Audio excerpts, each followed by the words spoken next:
Dear friends, I'm here to read the book entitled Not of One Life but Lives. So, first of all, I would like to read the foreword to this book. So, the foreword is written by Peter Jukes, United Kingdom, volunteer teacher, coordinator of English Language and Association. So, let's go through this foreword, what he says about the text.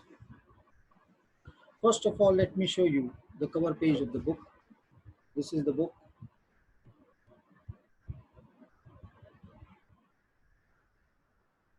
And the back side of the book.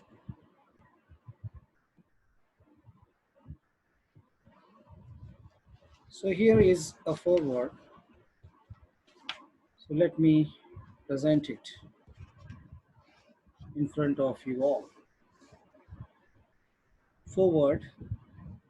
The poet's prose displays a delicate lightness of touch where subtle repetition slowly builds to create an atmosphere which encapsulates the entire spectrum of human life.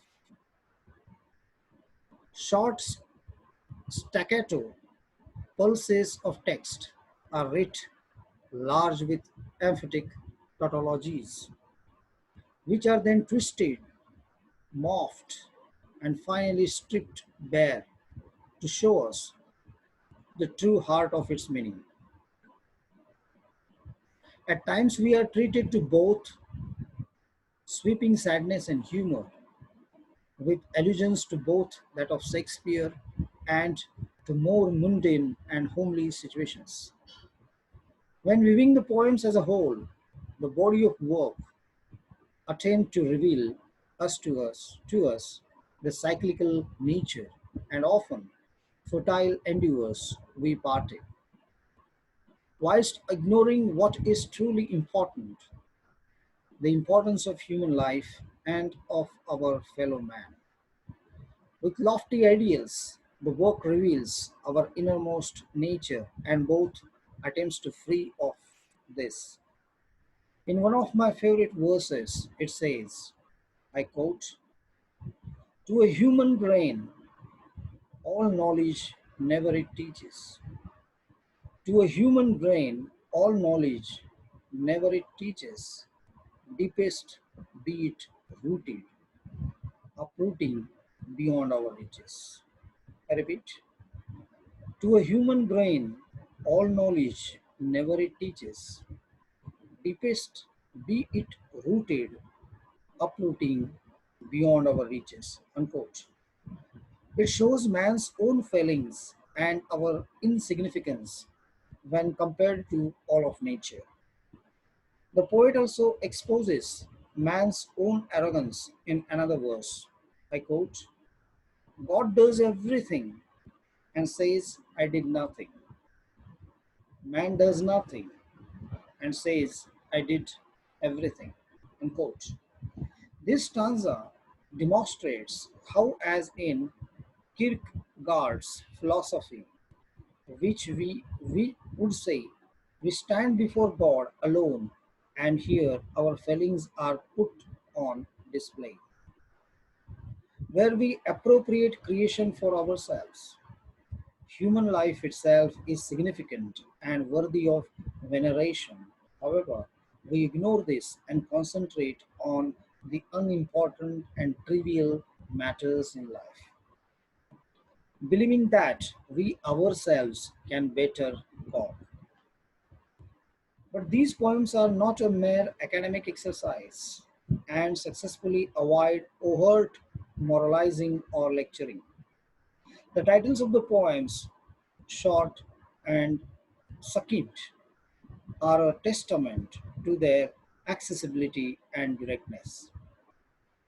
These poems are meant to be read and to be enjoyed, but if we take a moment to reflect upon the ideas presented to us, we see a chasmatic the weight of life's most important questions.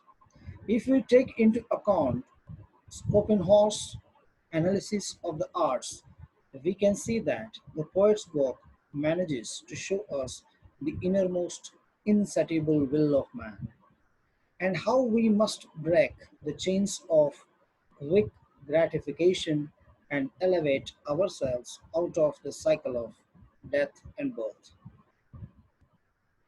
And all this from someone whose first language is not English. It is somewhat incredulous that the poet is not a first language speaker of English. It is clear that through a love of English literature and of studious reading, the poet has imbibed a great depth and understanding of prose and verse from both the English canon as well as other far reaching influences. However, these poems are infused with a sense of the poet's own personal beliefs, giving us a rich texture and tapestry of cultures.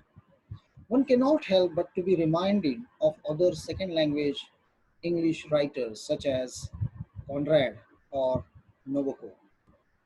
In conclusion, I hope that you will enjoy these works by the poet. Once finished reading, I implore you to read them again and to take a moment to reflect upon the wonderful ideas and beautiful imagery they invoke. This book can be both read as a whole, or one can deep into a different poem, the odd occasion where one is in need of guidance or simply to enjoy its mastery. So Peter Jukes, United Kingdom, volunteer teacher, coordinator, ELA, English Language Association. So this is the foreword to the book. So in the next video, I'm going to present the first part of the book, which is about life. Then the subsequent videos will have the second part and third part. The second part means redemption, and the third part is truth.